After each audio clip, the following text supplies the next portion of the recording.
Lord of the Mysteries Audiobook, Part 91. Chapter 901, The Mutated Paper Figurine. Klein didn't bring Azek's copper whistle directly above the gray fog this time, but he did plan on doing it the same way he did back when he first divined the mutated sun's sacred emblem. He completed it by using an object's projection. Although this would decrease the accuracy to a certain extent, causing the divination to fail at obtaining any effective revelation, it guaranteed that the item was undamaged thanks to the gray fog being an intermediary layer. He still recalled the time back when he divined the origins of the black ear that came from the listener. This sealed artifact had suffered retaliation from the true creator, causing it to crumble and reform into a charm.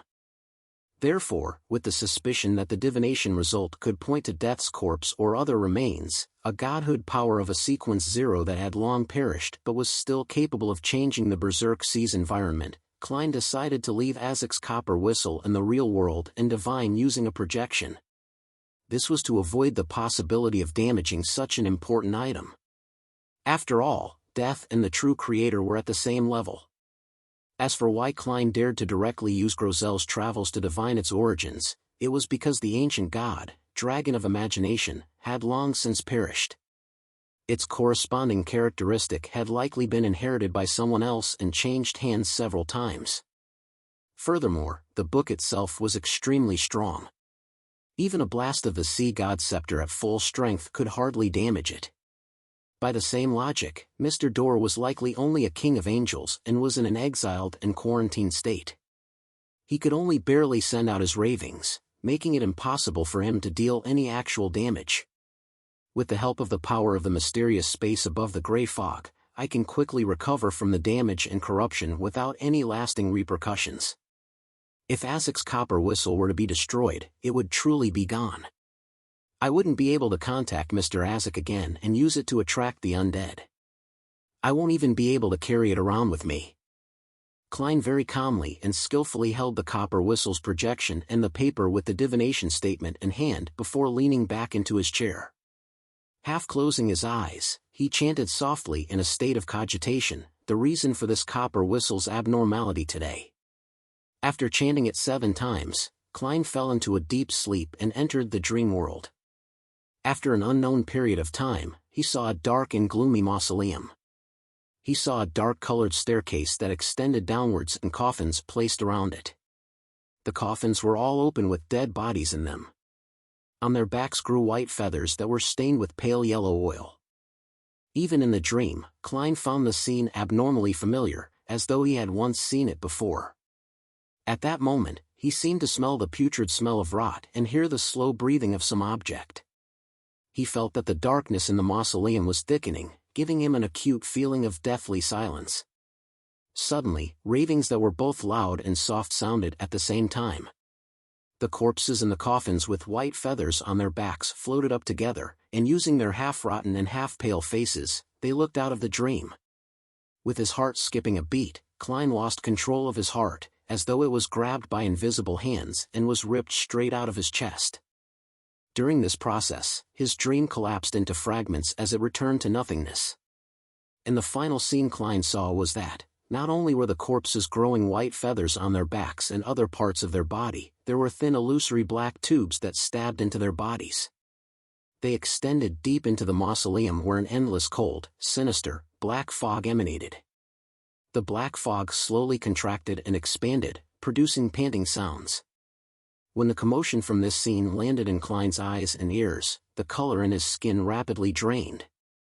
It left his skin rotting and overflowing with pus. It made his pores produce thin and dense white feathers that were stained with pale yellow oil. It made the projection of Azek's copper whistle in his hand shatter into a blob of black fog. The long model table in the ancient palace rotted and collapsed as the 22 high-backed chairs were enveloped by white feathers as though they had a life of their own. Seeing the endless gray fog silently churn, the mysterious space above this gently stirred, quickly restoring everything to normal.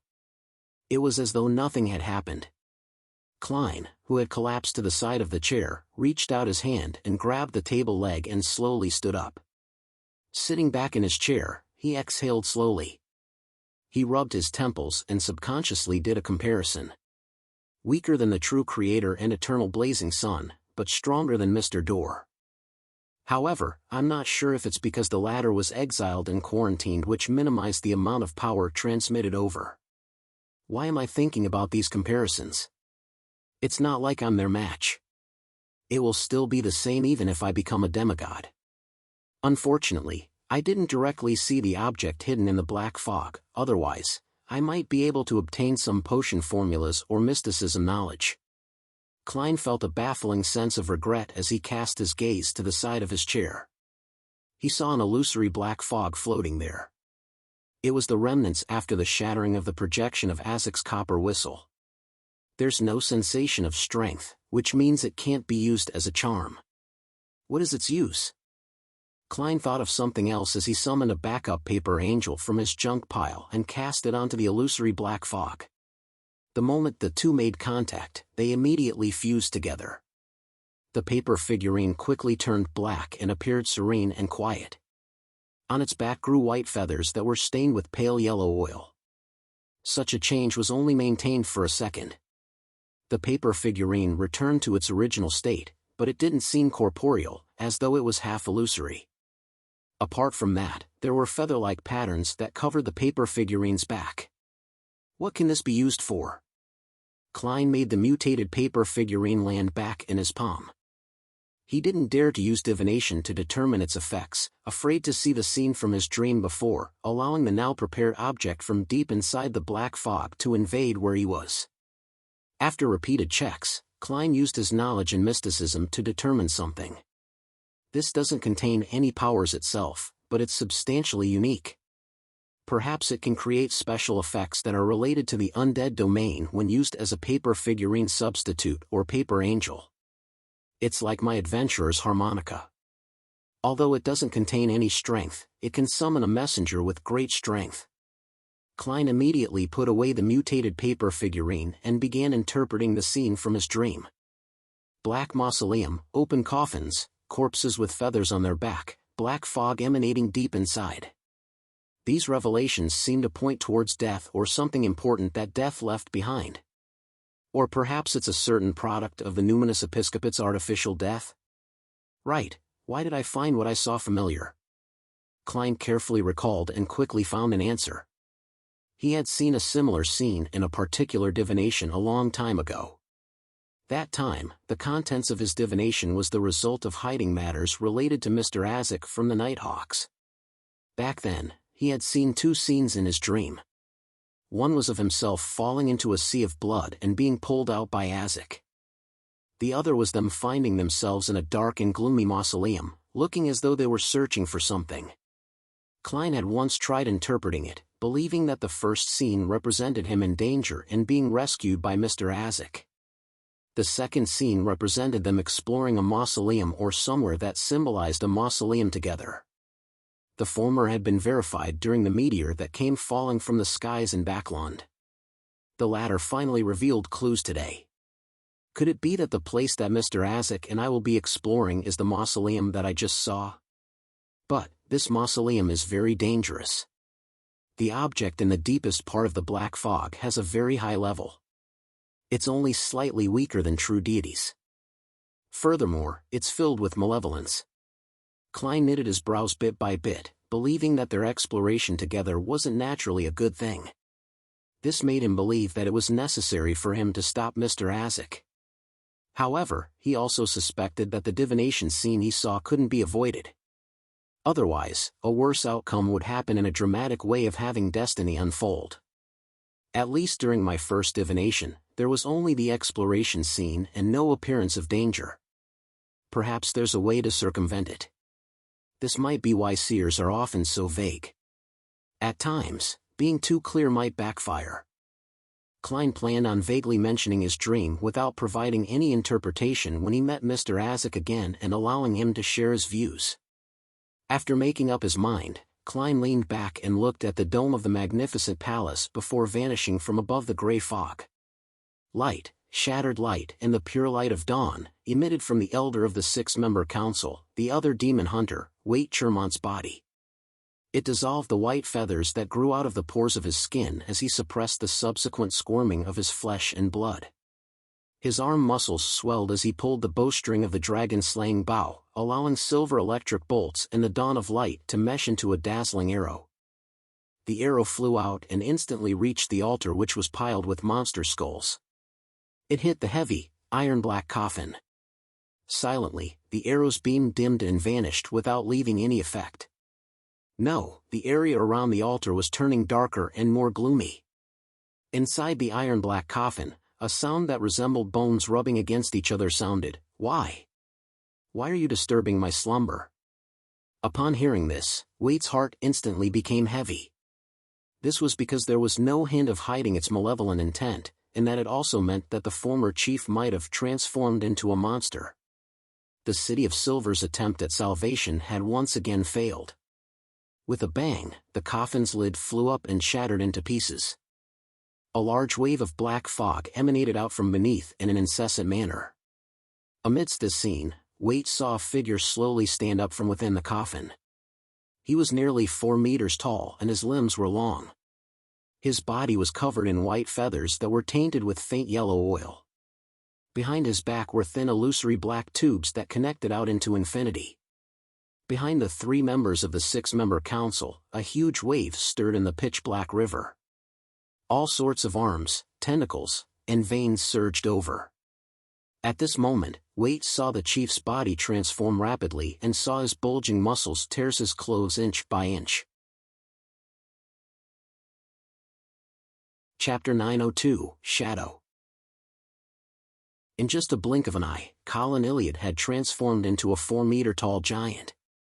His skin was bluish-black and muscular.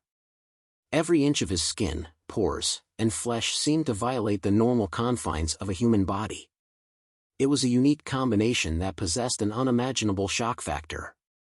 This wasn't something that could be described superficially or in dimensions, as apart from quantitative terms like length, breadth, height, there was information, strength, and spirituality as measurement quantities. They were directly presented and seemed to be rich with complicated mystical patterns, symbols, and labels. But in fact, there wasn't any change. The former was just a partial image that humans received due to them lacking the ability to sense and discern him.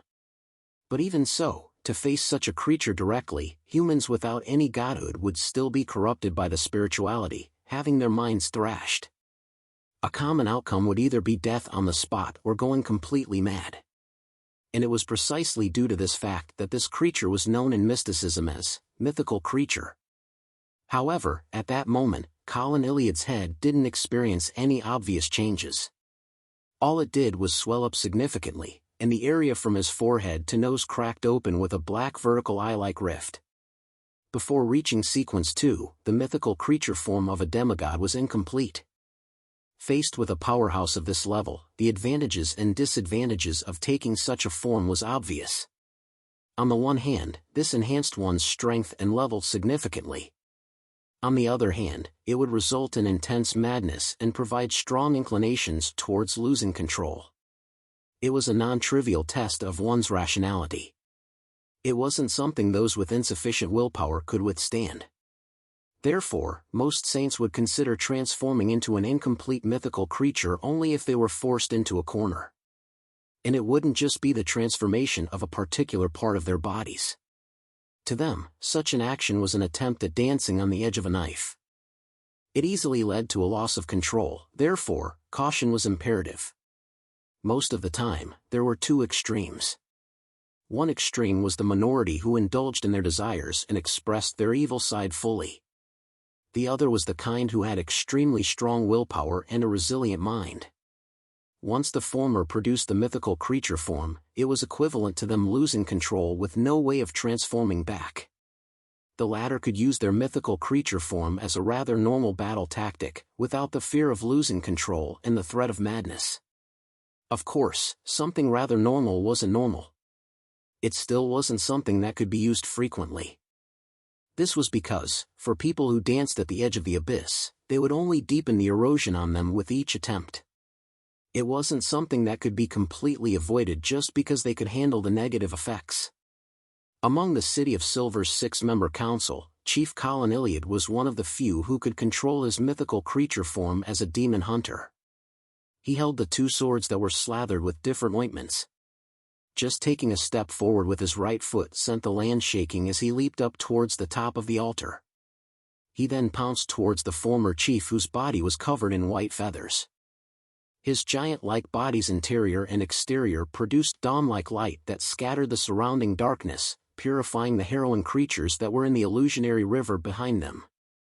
At the same time, Wei Chermont kept drawing his dragon-slaying bow, strafing around the former chief that had transformed into an unknown monster with blinding silver lightning arrows. Lovia had already closed her eyes. The 5-meter-tall silver-armored knight behind her had phased away. Dragging the illusory greatsword, it charged straight at the altar, producing cracks that overflowed with silver light. In addition to that, at the shepherd elder's feet, the shadows that curled into a bundle suddenly began squirming as though they had come to life. It quickly left Lovia, and amidst the environment intermixing with darkness and the dawn, it followed the eeriness and quickly headed for the iron-black coffin above the altar. However, its target didn't seem to be the mutated former chief, but the thin illusory black tubes that were stabbed into his body while extending into infinity. Moments after Klein returned to the real world, he heard the loud sounds of waves crashing. He heard the prostitutes on the streets screaming in horror without any signs of calming down. Slightly surprised, he walked to the window and, through the gap of 2 messily built buildings, saw lead-colored clouds stacked together as waves swarmed the area beyond Pado Harbor. A black hurricane extended from the surface of the sea to the air, tainted with dark silver lightning as it silently destroyed everything. It was like a door that led to the apocalypse had finally been opened. And inside the port city, the void had turned translucent. Skulls with open mouths, vines with baby faces, bloody arms, and strange slimy tentacles with teeth were slamming at the boundary between the illusory and reality. It was thrilling and horrendous. This made many pirates tremble in the knees as they didn't dare stay on the streets. All of them rushed into nearby buildings. The seemingly invisible wraiths and shadows flew around, appearing from time to time. Coming close to the ears of different targets, they attempted to scream but were unable to make contact. At that moment, Pado Harbor seemed to fall into the hell known as the underworld. It was eerie, dark, chaotic, and crazy. Klein frowned slightly, having had a guess as to what was happening. Back when he made a divination above the gray fog, it angered the object deep in the gloomy mausoleum. It then unleashed its temper, changing the weather of the Berserk Sea and Pado Harbor, creating the phenomena of the underworld's descent. This also means that the mausoleum is indeed concealed somewhere in the Berserk Sea. It's probably something that Death left back then. Of course, this might not be at odds with the product of the Numinous Episcopate's artificial death project. The two might be fused together. Klein retracted his gaze and quickly set up a ritual and sacrificed Azek's copper whistle to the mysterious space above the gray fog. It was to prevent the unknown, strange, and evil object from locking onto him. After doing that, he looked out of the window at the abnormality that was gradually calming down. He said with a self-deprecating laugh, "That's such an endearing welcome. The Numinous Episcopate will definitely notice the abnormality of the Berserk Sea. I wonder what actions they will take." Above the illusory pitch-black river, the waves slowly calmed down. The arms, vines, and tentacles that attempted to grab at something were either vaporized or had no choice but to retract themselves. Around the altar, the land was already covered in cracks. There were white feathers stained with yellow oil everywhere. Klein, in his giant form, had stabbed both swords into the former chief's body, pinning the rotting monster that wasn't shorter than him onto the collapsed altar. Wei Chermont's dragon-slaying bow had already condensed a silver arrow of light that was filled with a wrathful aura, aiming it at the head of the former chief, which only had tiny pieces of flesh hanging off it. The shadow that Lovia had produced had successfully arrived at the altar under the Silver Knight's cover.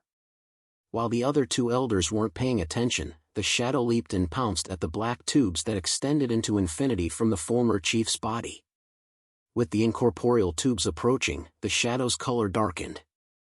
The blackness seemed to embody the most corrupt and evil thoughts of humanity.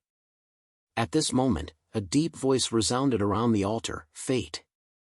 The area in front of the shadow instantly darkened before realizing that it had pounced on the giant like Colin Iliad. Colin looked down at it, his eyes lit with a pure brilliance. It was like the first sliver of light that illuminates the darkness on an extended night. The light grew brighter as it blasted out of the mausoleum, causing the basement of the City of Silver's spire to produce an even brighter and dazzling light that met with it. When the two met in midair, they fell back down, landing upon Colin Iliad's massive body. The pitch-black shadow evaporated with a sizzle, and the distortion and squirming weakened until they completely vanished. Demon Hunter Colin turned back to glance at Lovia without a word or expression. It was as though nothing had happened. He quickly retracted his gaze and directed the remnant beam straight into the former chief's dual swords. Lovia stood there with her eyes closed without showing any signs of panic or fear. Instead, she slowly sighed. In the City of Generosity biome, Alger Wilson circled around many times in order to escape any imaginary trackers or monitors before arriving at the artisan's residence. He pulled the doorbell. He had heard that the artisan had recently been infected by a disease and strange snoopers had appeared in the vicinity. Alger's first suspicion was the Demonist sect, but on careful thought, he felt that the artisan had no way to withstand the temptation of their charm based on his preferences. There was no need for the demonesses to go through such a complicated and roundabout manner. All they needed to do was curl their fingers and showcase their charm, and he would divulge and agree to everything. Therefore, Alger believed that there was another reason for the matter. He needed to see it for himself to prevent the delivery of the mystical item from being delayed. He didn't wish to lose the characteristic and materials for no good reason. Amidst the ringing of the doorbell, the artisan's main door opened. A thin and tan middle-aged glanced at Alger and said, "Why are you here?" This person was none other than Artisan Sealf, who had worked with Alger for many years. His background was unknown. "Didn't you say you were sick?" Alger asked, seemingly casual. Sealf yawned and said, "I'm already better." Alger was taken aback as he looked around. "Where's that strange snooper?" Sealf's eyebags were a little puffy as his brown eyes revealed looks of fatigue and impatience. "Who the hell knows? There's been no sign of the snooper anyway. In short, I'll be moving soon. It's too dangerous here." Alger heaved a sigh of relief. "That's good." He paused for a moment before saying, "Aren't you inviting me for a cup? A fellow like you who only seeks high-proof alcohol has no way of appreciating fine wine." Sealf pulled at his flaxen-colored hair and moved to the side to make way. Alger walked unsteadily, and with just one glance, he had taken in the entire area into his eyes. Chapter 903, Scholar-Type Bishop. Sealf's residence wasn't messy and dirty like most bachelors. Things were placed neatly, and there wasn't any dust on any surfaces. After all, as an artisan, he didn't lack money. Many of his actions simply had the necessity that secrets were kept, so it wasn't convenient for him to hire a large number of fixed servants. Therefore, he had no choice but to hire help who were paid by the hour. Scanning the area, Alger discovered nothing that was off from his previous visit. The furnishing was extremely simple without any expensive ornaments, oil paintings, or sculptures. It resembled the residence of an ordinary person. Of course, Alger knew very well that Sealf definitely deserved the title of being a tycoon. He just didn't care about putting on a so-called decent image. He was willing to spend hundreds of pounds for a bottle of limited edition wine, or gift a mistress a house, but he would never waste a single pence on expensive carpets, porcelain, gold-inlaid cutlery, or paintings of famous artists. A cup of Sonia blood wine. Alger's expression remained unchanged, but his verbal and body language indicated that he was coming in simply to get a free cup of wine. Sealf shrugged and said, "You should feel lucky. I don't have the habit of keeping Landy proof." He walked to the tiny bar counter in the living room and took out a bottle of exquisite Sonia blood wine. He then overturned 2 cups. Finding a sofa to sit down, Alger took the opportunity to raise his hand to massage his neck as though to relieve any discomfort in his neck. Using the cover of this action, he naturally took a glance at his surroundings, quickly making an observation of all the spots where he hadn't been able to see previously.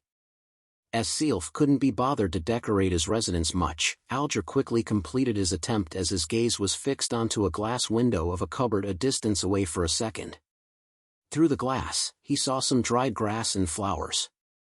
There were red-rimmed flowers, blood moon flowers, and monkey-faced tree leaves. Their common characteristic was that they were common in the southern continent, but they were practically not seen in the northern continent. Alger retracted his gaze as he silently watched Sealf carry the bottle of wine and wine glasses over. Reaching out to take the glass, he began idly chatting about the recent developments at sea until the small half-filled bottle of Sonia bloodwine was finished. Upon seeing this, Alger smiled and bade farewell before leaving. 5 minutes after he left, Sealf, who had silently sat down to indulge in his tipsy experience, suddenly stood up, walked to the staircase, and opened a wooden door that led to the cellar. Did he suspect anything? No. Regardless, this place is no longer suitable for you to live in.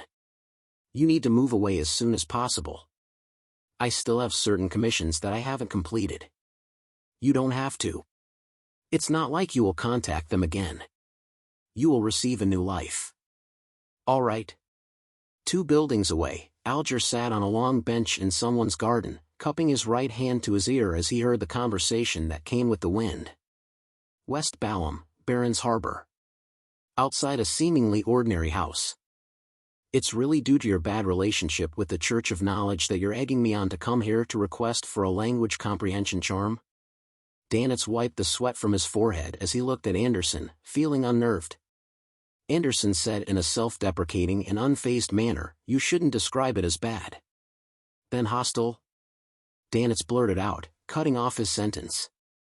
Anderson shot him a glance and said, "The negative effects of your boxing glove might not be as easily bearable as you imagine it to be." He paused and added with a chuckle, "A more accurate description is that, be it me or the people from the Church of Knowledge, neither one of us wishes to interact with one another." Danitz used one hand to clench his boxing glove and said, seemingly stumped, "But how should I request for the charm? Do I just head straight to a clergyman of the Church of an Orthodox God and mention something about mysticism? I'll end up locked up." Danitz was somewhat rash at the moment, but he was in no way dumb. Anderson threw up his hands. "Simple, just directly mention my name. Then indicate that you came to West Balham for some pressing matter and do not have the time to learn Duttonese, nor do you dare to hire a local interpreter. Therefore, all you could do was seek their help, hoping that you could receive a few language comprehension charms. During this process, you must showcase your knowledge of many northern continent languages, making the priests know that it's not that you lack the ability to learn Duttonese, but that you just lack the time to do it. Then, they will test you. When that happens, all you need to do is get a good score and you'll receive the charms." Test. Upon hearing this familiar term, Danitz's temples throbbed as he forced a smile. "You aren't going yourself because you're afraid of the tests, aren't you?" His original intent was to randomly use some words to conceal his discomfort, but he ended up seeing Anderson's expression freeze. "From the looks of it, there's still something you're afraid of." Danitz chortled inwardly as he was suddenly filled with confidence. He took large strides into the ordinary house and discovered that its interior was more of an amalgamation of classrooms, and not a land of preaching for the Church of Knowledge in Balham. Then, he saw a grizzled elder. Although this man wasn't wearing the clergyman robes of the Church of Knowledge, just his unique scholarly air convinced Danitz that he was at least a bishop. He had experienced similar vibes from his captain. "Hello there." Without covering himself with a hood, Danitz walked over with a smile while dressed in a commoner's attire. The elder silently watched him approach before slowly saying, "Danitz." Danitz paused and froze on the spot. His mind was filled with questions like, "He knows me? How does he know me? Isn't my bounty only limited to the sea?" The elder glanced at him and asked, "You are here for language comprehension charms?" "Yes." Danitz nodded with a blank look, suddenly having the feeling that he had zero secrets in front of the elder. The scholarly old gentleman nodded gently. Are you planning on heading to the places ruled by Catania and May Sanchez? Yes. Danitz continued his blank expression. The elder took out 4 brass charms from his pocket. These can be used for 2 months. They should be enough. Danitz received it with a blank look and after a few seconds, said, That's it? It's that simple? Isn't there supposed to be a test?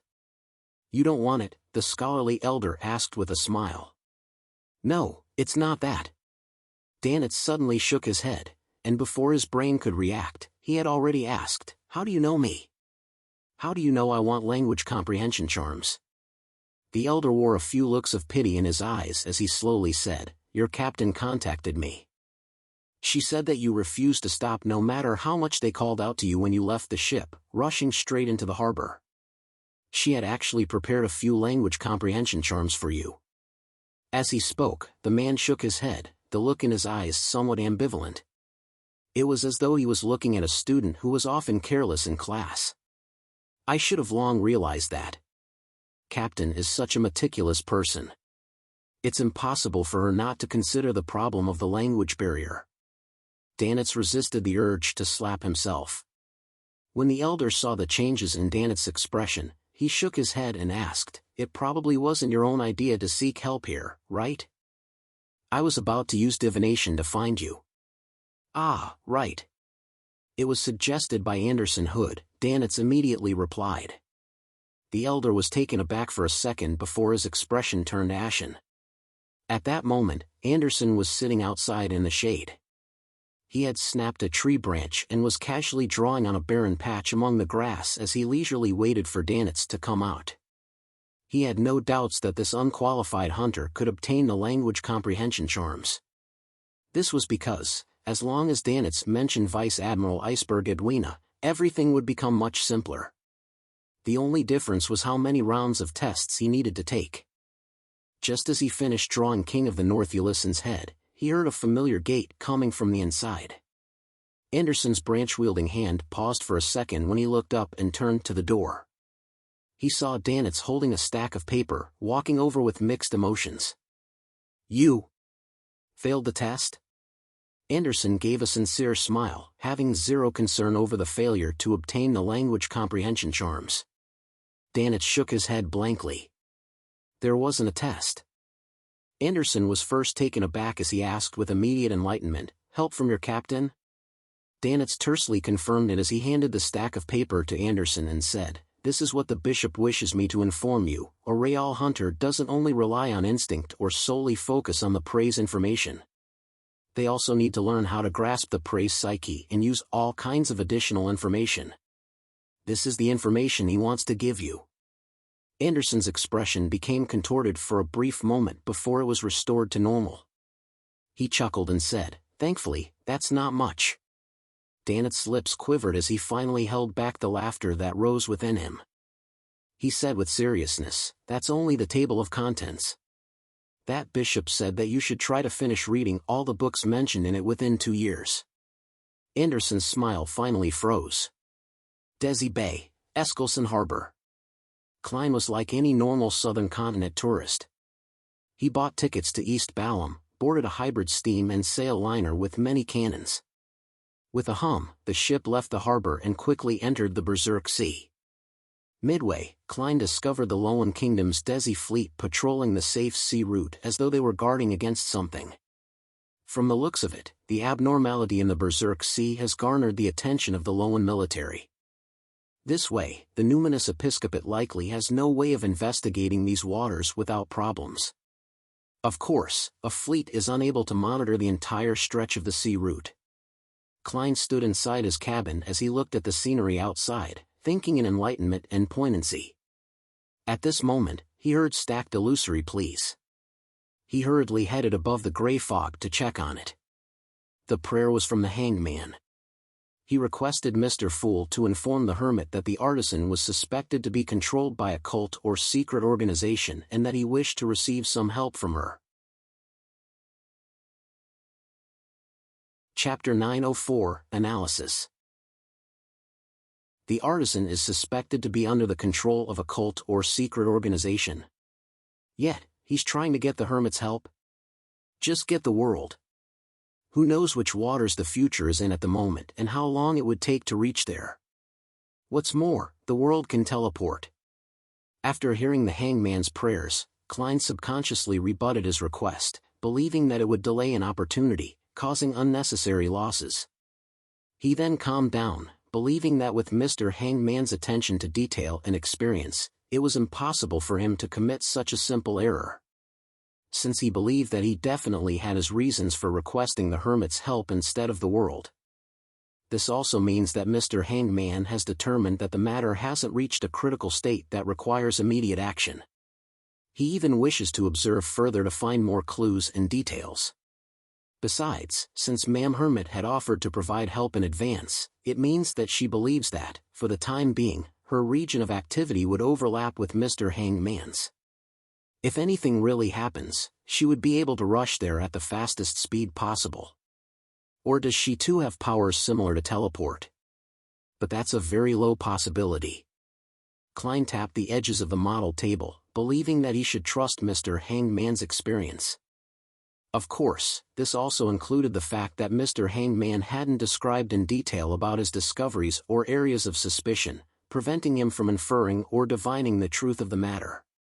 As his thoughts stirred, Klein threw the hangman's prayer scene into the crimson star representing the hermit.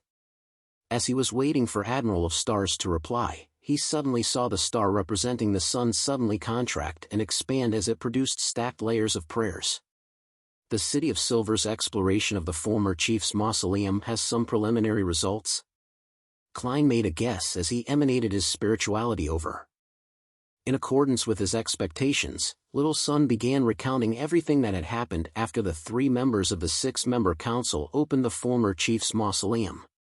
This included encountering the souls of their deceased relatives, the river they crossed which had countless strange creatures, and how they faced the incomplete mythical creature form of the former chief whose body was covered in white feathers. It also included Shepherd Lovia's separation of a shadow in an attempt to pounce onto the illusory tubes that extended out of the former chief's body. However, she was stopped when Colin Iliad used the Fate Siphon charm, swapping his and the former chief's fate for a brief moment, causing a difference in outcomes. Thin illusory black tubes. White feathers stained with pale yellow oil. This sounds familiar. Yes, wasn't this the main characteristic in the scene I saw when I divined the abnormality with Azek's copper whistle? And the reason that former chief built the mausoleum was to switch to sequence 3 ferrymen of the death pathway. As Klein listened, his mind raced, joining the dots together and considering what kind of conclusion he could receive from that. Soon, he had a bold guess. The mutation of the City of Silver's former chief had a certain connection with the Numinous Episcopate's artificial death project. Although this conclusion sounded inexplicable and unbelievable since the City of Silver was situated in the completed isolated forsaken land of the gods, it was a place that could only be entered through certain means via the giant king's court and ruins of the Battle of the Gods. Even the 7 deities couldn't find it or have the power to infiltrate it. However, the numerous similarities made Klein, who was sensitive to coincidences, combine the actions of Shepherd Elder Lovia in the operation and eliminate the other possibilities so as to seriously consider what the 2 seemingly unconnected matters might possibly point towards. From the scene that he received from Divination and the experiences of having white feather grow from the pores of the back of his hands when he summoned the failed product of artificial death, as well as the encounter of the 3 City of Silver elders, he began suspecting that the Numinous Episcopate's attempt might have achieved success to a certain degree. Through a series of sacrificial rituals and the transformation of their own high-sequence beyonders, they influenced death's remains via backward propagation, causing that abstract, illusory uniqueness which represented a deity's authority to generate some form of sentience. This allowed the object that was only a totem and a concept to come to life. Hence, this unintelligent object that couldn't be considered artificial death had begun assimilating the entire ritual, eagerly exerting its influence on lower sequence beyonders of the same pathway. After reaching certain conditions, the object hidden in the depths of the black fog could extend thin illusory black tubes, establishing connections with the target, and draw upon their strength to transform their bodies. And this method might involve the underworld or something special about Death's domain. It could circumvent the force that isolated the forsaken land of the gods and make effective contact with the beings within. Therefore, the shadow that Shepherd Elder Lovia had produced was a bestowment of the true Creator. Its goal was to follow the thin illusory black tubes on the former chief's body and trace the remains of the corrupted Death.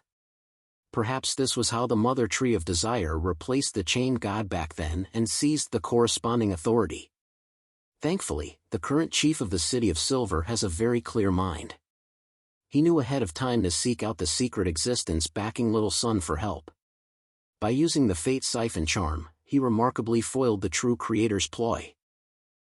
From the looks of it, the two powerful sealed artifacts of the City of Silver are good at purification. They're able to stop the shadow that can corrupt Death's remains. As the fool, I seem to have crossed the true Creator once again. Of course, Amon will be the one taking the blame since the Worm of Time was contributed by him. Through Little Sun's description and relying on his own interference, Klein roughly figured out the hidden conflict that happened during the City of Silver's exploratory operation. Meanwhile, he also gained a first look at Shepherd Elder's mental condition. To Lovia, thin illusory black tubes that lead to the outside world was undoubtedly the key to the City of Silver's escape from the forsaken land of the gods. Therefore, she was very certain of her actions this time, without showing any signs of regret. She would only believe that the chief was the one who shattered that hope. It's not too terrifying to have someone do evil deeds. What's most terrifying is when people who have a martyrish mentality do evil they believe to be right. Klein couldn't help but sigh inwardly. As for why Little Sun knew what happened inside the mausoleum so clearly, it was obvious that Chief Colin Iliad had informed him during a casual chat. At this point, Derek had already recounted how the three elders had retrieved a special sealed artifact. It was a Beyonder characteristic left behind by the former chief that had fused with his bones. The former chief was from the Giant Pathway, beginning from Sequence 9 Warrior to Sequence 4 Demon Hunter. The Ferryman potion he consumed corresponds to the Death Pathway's Sequence 3. The two Beyonder characteristics mixed together must be weirder and more varied than a single pathway. Together with the added effects of artificial death, the final sealed artifact must be very powerful. Of course, the negative effects will probably be equally powerful. Yes, back when the Black Illusory River was described, the various weird creatures likely corresponded to the underworld. This is similar to the scene I saw in the Berserk Sea. It's also similar in effect to what Miss Sharon's mystical item created. As Klein thought about it, he listened to Little Sun wrap up the topic of the exploration before mentioning the monster known as Shapeshifter. After Derek finished describing it, Klein felt that shapeshifters were very likely Bizarro Banes. He hurriedly summoned a gold coin from the junk pile and did a divination to confirm his guess. With Little Sun's current strength, there's no way for him to head to that city to hunt it. I can only wait until that chief prays to the fool once again or seeks help via Little Sun. Anyway, there's no rush. I haven't found the Spirit World Plunderer yet. Klein nodded indiscernibly. After requesting Mr. Fool to pass the corresponding information to Mr. World, Derek said that he had enough points and could soon exchange for the Beyonder characteristic for Sequence 5 Vampire and complete the three-party transaction, so he requested that Mr. Moon prepare himself. On the Future, which was slowly cruising across the waters of the Rorsted archipelago. Admiral of Stars Catalia thanked Mr. Fool and nudged the glasses on her nose. Opening the window to the captain's cabin, she shouted to everyone, "Turn towards Byam." After issuing the command, this pirate admiral curled the corners of her mouth. She finally had the chance to establish a long-term cooperation with an artisan. But at that moment, she suddenly thought of a problem. If she easily received the help of an artisan, would Frank Lee, who hadn't been able to obtain a Sequence 5 potion formula, attempt to make the Druid Beyonder characteristic into an item to expedite his paused experiments? That's not a good thing. Catalia subconsciously raised her hand and pinched her forehead. On the liner, Klein, who had finished handling the matters, focused on enjoying his trip. Due to the Berserk Sea's abnormal change in weather, the liner he was on board had chosen to take a further and more roundabout sea route that was much safer. Furthermore, it was to dock at a harbor named Halman for the night. Klein didn't alight and remained at a windowside table at the upper levels restaurant to have his dinner. While waiting for his food, he casually looked out the window and took in the local night skyline. Suddenly, he discovered a suspicious figure with a luggage bag preparing to board the ship. The reason why he appeared suspicious wasn't only because the man was wearing a black overcoat and tall top hat, but that he wore a scarf that wrapped his face, hiding his physical features. All that was left were a pair of eyes. And that pair of eyes were peeled to the ground, preventing anyone from discerning his actual appearance. Chapter 905, Psychological Blind Spot. Based on his experience from watching many detective animations, Klein believed that someone who wore a scarf to conceal his face and hid his physical characteristics with an overcoat was likely problematic. He probably hid an unspeakable secret, especially when it wasn't winter yet and the temperature in the Berserk Sea couldn't be considered cold.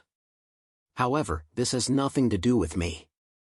Even if a locked room murder mystery happens, the one having a headache would be the captain. I should head above the gray fog later to do a divination and see if this trip will be smooth. Klein didn't mind the matter, but he still thought about it conscientiously. He retracted his gaze and looked at the desi roasted fish that was being served by the waiter. After having dinner, he returned to his cabin and completed a divination above the gray fog. He obtained the conclusion that there wouldn't be drastic changes to the environment he was in and that everything would happen smoothly. This allowed Klein to fall asleep peacefully without relying on cogitation as he slept till daybreak. With a whistle from the steam engine, the liner began moving and departing Halman Harbor. The harbor could still be vaguely seen as Klein saw a figure there. The figure wore a white shirt and a dark blue coat. He had a rather high nose, deeply recessed eyes, light blue eyes, and brown curly hair. His face was rather cut and his chin was slightly raised. He gave off a supercilious look. With a sweep of his gaze, he quickly locked onto the liner which Klein was on. At this moment, the sky suddenly darkened as though a door leading into the pitch-black land of illusions had formed. A deafening typhoon stirred up from the seabed, surging upwards with massive amounts of blue mass. Dark lightning flashed like rifts in the void. They kept appearing and kept healing themselves until they disappeared. This completely blocked the vision of those on the liner and at the harbor, putting them in two seemingly different worlds. The Berserk Sea had once again shown its horror. The liner failed to avoid or resist, and it could only continue cruising forward along the safe sea route that had relatively weaker storms. What a coincidence. This likely isn't a coincidence. Standing behind the window of his cabin, Klein first sighed inwardly before coming to the conclusion that this sudden anomaly in the Berserk Sea was due to unnatural reasons. Although it was common for the weather in the Berserk Sea to change suddenly without notice, to actually change at a particular point in time still left one suspicious. The man at the dock is tracking the suspicious tourist from last night? And that tourist decided to change the weather upon realizing that he had been exposed, doing so that he can force the liner to leave? Klein made a guess when he made the connection. And if that really were the case, it means that the suspicious passenger who hid his face with a scarf might very well be a demigod or someone who carried a Grade 1 sealed artifact. After all, with Klein's present strength and items, it was impossible for him to trigger such a weather anomaly without the use of Sea God Scepter. Of course, he also had other means like throwing out Azek's copper whistle to see if he could cause the entire Berserk Sea to go berserk. Seriously? I just want to be a normal tycoon that's heading to the southern continent. Why would I encounter a pursuit at the level of demigods? Sigh, I'm under too much stress that my sequence doesn't deserve. Klein gave a self-deprecating laugh and finally chose to believe the divination he made last night. Amidst the storm, the wobbling liner cruised along a rather calm stretch with apocalyptic scenes around it. And most of the tourists wore calm looks as though they were very accustomed to such conditions. Only a few people who were on their first trip across the Berserk Sea were trembling, grabbing tightly to anything they could grab at. Time ticked by as the gales and lightning gradually calmed down. Bit by bit, the sky brightened. At this moment, Klein, who was on the deck, felt his spiritual perception trigger. He subconsciously looked in the direction of Halman Harbor. Above the undulating dark blue waves, beneath white scattered clouds, there was a white radiant flame flying over at high speeds from afar. The flame increased in size and became increasingly clearer until it revealed its complete form. It was a gigantic flaming spear. The flaming spear tore across the sky and landed at the bow of the liner's deck. However, it didn't ignite anything. It burnt through half a wooden plank and spread out before materializing into a figure. The figure had a high nose, deeply recessed eyes, and blue eyes. He was none other than the man who had previously appeared at the dock. He looked middle-aged as he slowly surveyed the area and walked through the wide-eyed and agape tourists before walking into the cabin. The similarly agape Dwayne Dantes silently heaved a sigh of relief when he confirmed that the person wasn't here for him. The way he appeared sure is cool. As expected of a demigod. Now, the only issue is that they do not come to blows. Even if the conflict cannot be helped, it's best they go to a neighboring sea to fight. Otherwise, there's no way the ship can withstand it. I can teleport away quite successfully, but all these tourists. I'll only be able to save a few. Klein habitually drew the sign of the crimson moon on his chest, praying for the goddess to bless them. Just as he had such a thought, he saw a figure fly out of the cabin, slamming heavily onto the deck. It was none other than the suspicious tourist who had covered his face with a scarf. This man had already revealed half his face. The tip of his nose was red and he had a thick beard around his mouth with saliva staining them. His nearly triangular eyes were filled with horror. He held his hands to the deck as he kept crawling backward. Who got you to carry that item and put on such a disguise? At the cabin's entrance, the middle-aged man with the high nose and blue eyes slowly walked out. He spoke in Intis with a heavy voice. The suspicious tourist shook his head frantically. No, I don't know. He was also wearing the same. He gave me £100 to take this ship to the southern continent before returning by myself.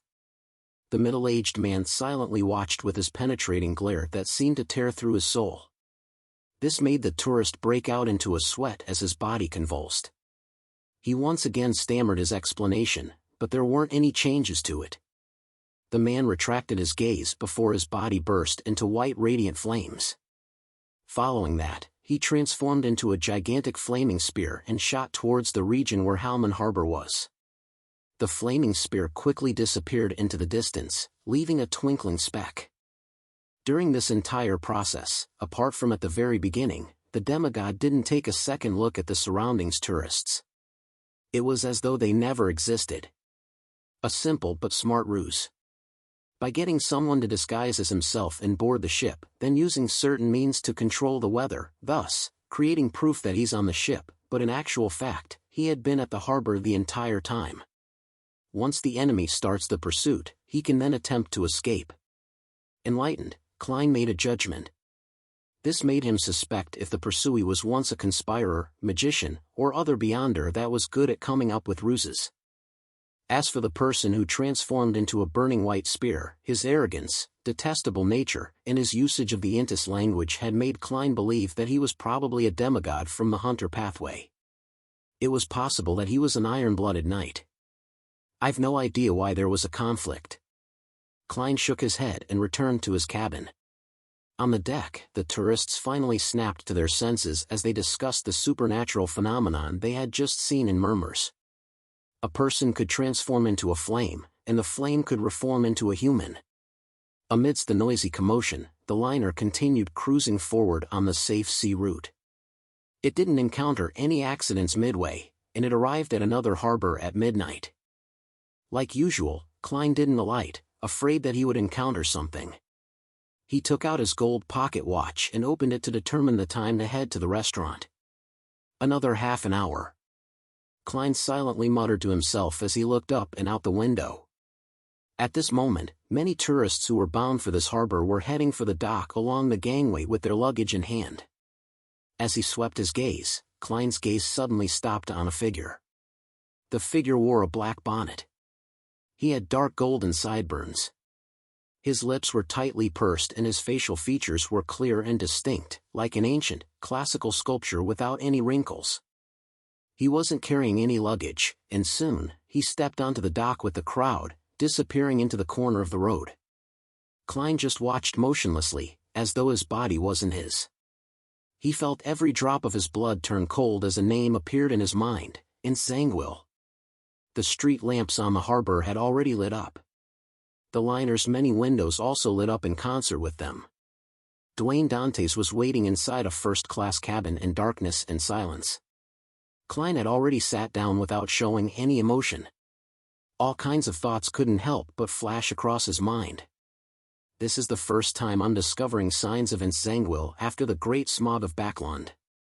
The demigod from before was probably tracking entangled. His tricks are more profound than I thought. He found someone to disguise as him and gave him items not to divert his trackers, but to create a mental blind spot. It made one subconsciously eliminate this ship from the possible options. He was here from the beginning. That coincidental change in weather was likely created by entangled with 0-08. Why would he be pursued by an Intis hunter demigod? What is he plotting? Amidst his churning thoughts, Klein suddenly took out the adventurer's harmonica and blew it. Silently, Miss Messenger Reinette Tinker with her 4 blonde, red-eyed heads in hand appeared before him. Klein opened his mouth before closing them again. Picking up a pen, he quickly wrote, Mr. Dwayne Dantes has discovered traces of entangled on Waypoint Island in the Berserk Sea. Folding the letter, Klein handed it along with a gold coin to Miss Messenger. Send it to the mailbox at Backland 7, Pinster Street. The 4 heads in Reinette Tinker's hand turned at the same time as the 8 eyes looked at Klein. She didn't say anything and bit onto the letter and gold coin. Chapter 906, Leonard's Warning. Backland, North Borough. The pitch-black night had the crimson moon covered by clouds. There were only street lamps on the 2 sides of the road that emitted a faint light, illuminating the road ahead and the doors of the nearby houses. 7 Pinster Street's mailbox was silently hiding in the intersection between light and dark, bathing in a cool breeze that blew from the side as though it was in a slumber. At this moment, newspapers, bills, and letters from various unknown people suddenly spewed out from its mouth. These objects seemed to be dragged by an invisible hand as they floated in midair before flying towards the door and entering through a gap. Inside the house, at the foyer, the newspapers automatically spread open as they rapidly flipped over. Then, they were casually left on the chair, stacking over other newspapers. The bills and letters continued flying into the living room, with the former quickly stopping. With a few shakes, they floated to the surface of the coffee table and lined up. The latter had their envelopes removed, and the letters without envelopes quickly unfolded themselves, showcasing themselves in midair. After a while, a portion of these letters flew onto a rack on the first-floor study. Some rushed for the scissors to help it cut itself apart. Then, they orderly surged into the washroom and were thrown into the toilet. Whoosh, the mechanical flush of the toilet was automatically depressed, washing away the paper shreds into the sewers. 7. Pinster Street went back to normal, and its silence was identical to an uninhabited houses. Southern Continent. East Balham. Colane City. Leonard Mitchell, who had just arrived, was resting in a residence arranged by the local Church of Evernight. Suddenly, that slightly aged voice sounded in his mind, "Punk, you have an important letter." "What letter?" While Leonard asked softly, he already had a guess in mind. To mail an important letter to 7, Pinster Street without caring that it was inhabited, there was only 2 people, Klein Moretti and Dwayne Dantes. As for why the old man named Palaz Zorost could still clearly read the letters sent to 7th Pinster Street despite the Berserk Sea and half the northern continent separating them, Leonard had only a guess or 2. This was because he had helped the old man capture a specter before. With regards to this, his theory was, old man definitely used a worm of time to parasitize that specter, making it his eyes, ears, and mouth in the northern continent. At that moment, Palaz Zorost replied to his question. It's from Klein Moretti. He said that while Dwayne Dantes was heading to the southern continent, he discovered traces of entangled on Waypoint Island in the Berserk Sea. Leonard fell silent immediately as his mouth turned agape. However, he didn't say a word. After a long while, he muttered with a slightly hoarse voice, as expected, he didn't forget the need for revenge. What can I do? What can you do? You're only a sequence 6. Even if entangled doesn't wield 0-08, you still lack the qualifications to exact vengeance on him. He just needs to reveal his mythical creature form to make you lose control and become a lunatic. The chances of you getting your revenge are 0. This is the qualitative change that godhood brings, Pallas Zoroast said rather sternly. He paused before chuckling. Thankfully, you understand yourself in a way that's better than before. In the past, you definitely would have said that you would inform the church with news of entangled and join the team to pursue him. And now, you know to ask what you can do. Leonard had wanted to retort a few times, but he ultimately didn't say a word. Pallas Zoroast continued, what you can do for now is to give Klein Moretti some information. Wait for him to write back to you. Then, based on the arrangements written, provide the necessary assistance. So no finding excuses so as to inform the Church of Ensangwill's location? Leonard heavily asked, somewhat surprised. Pallas Zoroast chuckled and said, no hurry. Do it at the critical moment. Although 0-08 enjoys causing its possessor's death, it doesn't wish to be sealed even more so. As long as you inform the Church of Ensangwill's location and begin a pursuit, it will immediately learn of it and make the necessary arrangements. Regarding this, you need to warn Klein Moretti. Leonard was taken aback for a second as he asked, old man, you seem to know 0-08 rather well. It wasn't apparent in the past. Pallas' slightly aged voice chuckled. Of course I am. During the 4th epoch, 0-08 had once caused the death of an angel. I can't tell you too much because once you know of it, it will also know you. The more you know about it, the more likely you will become a character in its stories. Leonard came to an actual realization of 0-08's terror from old man's vague words. This had already exceeded the mysticism he knew. After some thought, Leonard asked habitually, then how should I hint to Klein Moretti without letting 0-08 know? Or that even if you were to know, it will be very superficial knowledge, making me a bystander in the story. Just as he said that, Leonard clasped his hands and gritted his teeth. Without waiting for old man's reply, he continued, an indirect hint? I'll tell him I'll temporarily not inform the Church of Ensangwill's location. I believe he should be able to understand that there's a problem based on the situation. He will understand that we need to be extremely cautious. And even if he fails to interpret that, his secret organization has members who understand the 4th epoch well enough to provide him with help. Also, just writing the sentence, once you know it, it will also know you, without mentioning 0-08 should be enough for Klein to guess what this is pointing at. After Pallas Zoroast finished listening, he chuckled and said, humans will only grow under pressure. Leonard exhaled and sat up. He found a pen and paper and penned his thoughts. Following that, he set up a ritual right on the heels of that and summoned Gehrman Sparrow's messenger. Berserk Sea, Waypoint Island. On a liner docked at the harbor. Many tourists weren't alighting. They were huddled in the lower deck cabins, waiting to arrive at the southern continent to begin a life filled with hope. They had gone through a great deal of effort to save up the fare for a ship ride that spanned a few short days. They were from LotM and were those who had been forced to take such risks. Klein, who was acting as the tycoon, Dwayne Dantes, wasn't like them. He lived in a spacious, clean first-class cabin that could even be described as luxurious. Under some candlelight, he opened the letter that had just been delivered by Reinette Tinker. Will not be informing the Church of Ensangwill's location for the time being. To Leonard, although the source of the tip might put him in certain danger, it's not impossible for him to do it. Didn't he join the Red Gloves to seek revenge? This means that he has a reason why he can't sound the alarm on Ensangwill. As Klein thought, he continued reading the rest of the letter, once you know it, it will also know you. Suddenly, Klein exclaimed, finding the description somewhat familiar. This is very similar to the Twilight Hermit Order. Any mention of it will be known.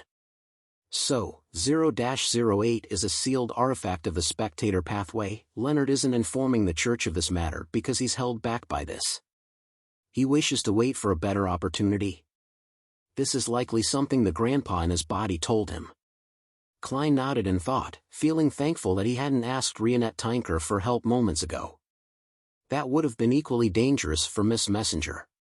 Besides, most important of all, I haven't made any preparations. If I were to only rely on a helper I hire, my plan might very well be detected by 0-08 ahead of time. A series of coincidences would then be created, producing a targeted arrangement. Klein silently sighed and felt that he needed to do something, but he was at a loss as to how to begin. From the angle of improving his strength, the acquirement of the corresponding ingredients of Bizarro Bane and Spirit World Plunderer depended on the subsequent request of the City of Silver's chief and how long Miss Magician could receive the exact coordinates from her teacher. These were all dependent on external factors that Klein had no means of expediting. The only thing he could do was to try his best to digest the marionettist potion as quickly as possible. And after concluding most of the acting principles, the actual implementation was more important. Therefore, Klein believed that he needed to obtain 2 marionettes within a short span of time. He had previously been delaying it because he didn't have any good targets. It stemmed from him being in Backland with servants around him. Unless they were special marionettes, it was very difficult to hide their existences. And now, he was almost at the southern continent. He decided that as long as he identified an evil target who deserved the gallows, he would first transform them into his marionette until he had a better replacement. Perhaps using an ordinary marionette to complete a rather difficult task will accelerate the digestion. My standards for a marionette has dropped to its lowest. All it needs to know is Duttonese. That way, I don't have to hire an interpreter. After all, I can share their senses. Klein quickly made up his mind and planned on writing to Leonard Mitchell after he had a more advanced plan. East Balham, Klein City. Klein carried his luggage and stepped onto the dock, touching ground on the southern continent. He looked into the distance at the city that was built on terraces. He silently said to himself, I have to have 2 marionettes when I leave this place. And before that, he had one thing to do. It was to lose the tail of the followers that the military had arranged. The 2 gentlemen were rather good at being spies, but to Klein, they were as bright as fireflies in the night. This was because, no matter how well disguised they were, Klein could use his faceless ability of observation and his memory of a human's physical features and looks to recognize them at a glance. Chapter 907, The Power of Mysticism. Most of Klein City's buildings were built on paths that spiraled upwards. There would be squares or small towns in the middle or on rather flat, open spaces. Klein carried his luggage, and with his spiritual intuition as a seer, he randomly chose a direction to proceed in and found a relatively lively bar along the way. There weren't many carriages on the streets, and the rental types were a rare sight. The most popular means of transportation in East Balham was a coffin. This stemmed from their traditions of worshipping death. People viewed coffins as items that brought about serenity and peace, therefore, Klein often saw people walking past him carrying a black coffin. The lids were lighter than the usual kind and were just like a carriage door that could be opened at any time. They're carried via 2, 4, or either people or by horses or single-horned goats. Such a tradition is quite terrifying at night. It's not much better in the day. The entire city feels dark and creepy. Klein took in the scenery around him as he walked into the square. On the left was a cathedral of the Lord of Storms, and on the right were restaurants and bars. When he stopped in his tracks, a coffin being carried by 4 men was also lowered. As the lid was opened, the passenger inside the coffin stood up and took a step forward. He was a northern continent-style gentleman dressed in a white shirt and black vest. The gentleman's formal coat was slung against his arm, something he wore only after he left the coffin. Then, Klein saw the man head straight for the Lord of Storms Cathedral and enter it. this sure is quite discordant. Doesn't the Church of Storms enjoy changing the traditions of the colonies and forcefully implementing those of LotM? Why don't they do that in East Balam? Is it because the Death Pathway and Evernight Pathway are similar, so the Church of Storms wishes to preserve some of the traditions of death worship, so as to curb the proliferation of the Church of Evernight? Klein nodded in thought as he turned to the buildings on the right, prepared to enter one of the bars there. Having experienced it personally, he came to the realization as to why the dressing style of the ancient Balam Empire was written as such in so many history books. They enjoy wearing trousers, those that are light and breezy. They find creases beautiful. Isn't this to make it easier to lie in a coffin when outside? Klein shook his head with a smile as he pushed open the heavy wooden door. Squeezing through the drunkards, he walked towards the bar counter. And at this moment, the two military followers had deliberately opened up a distance from Dwayne Dante's to prevent themselves from being exposed. They had walked to the door side. Taking this brief reprieve, Klein suddenly switched directions and passed through the crowd like a fish in water, heading straight for the bar's back door. Although he didn't know Duttonese, he could read drawings on signs and knew where the washrooms and places where entry was forbidden to customers. After circling to a blind spot from the door, Klein quickly took off his coat and slung it on his arm.